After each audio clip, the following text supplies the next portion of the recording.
Archfiend, the desperate Bahamut. There was once a king who sought eternal life. To satisfy his ambitions, he dispatched a band of his men who discovered the ancient rite of elixir. The offering required for the rite of elixir is not one that an ordinary man can readily comprehend, for it requires the sacrifice of the self. There are many who fail to carry out the rite, unable to completely abandon the notion of self, and became monsters as a result. These wretches are known as lizard men. Among their ilk is an extremely rare kind that has adopted rather strange behavior.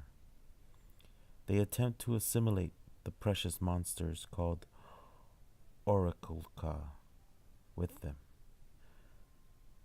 It is said that this is not a form of predation, but rather they are intentionally allowing the Orichalca to parasitize them.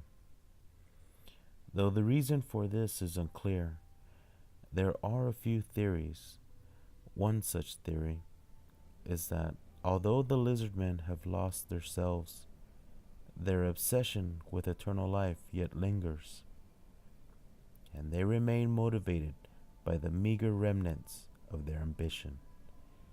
The effects of elixir are such that the lizardmen have attained something very close to immortality, though not without its flaws. Due to their failure to completely cast off the shell of self, they still suffer the fragility of a body made of flesh and blood. In this way, they aren't as different from ordinary humans as one might think. To attain true eternal life, they must address the fragility of the body. In fact, just by doing so, their original desires would be practically fulfilled. This is why they need the orichalca. By encasing themselves in hard shells like orichalca, they can avoid death's scythe. The parasitic orichalca within the lizardmen absorb their host's intake, producing minerals. As a result, the bodies of these lizardmen have become so hardened that one might think of them more rock than flesh.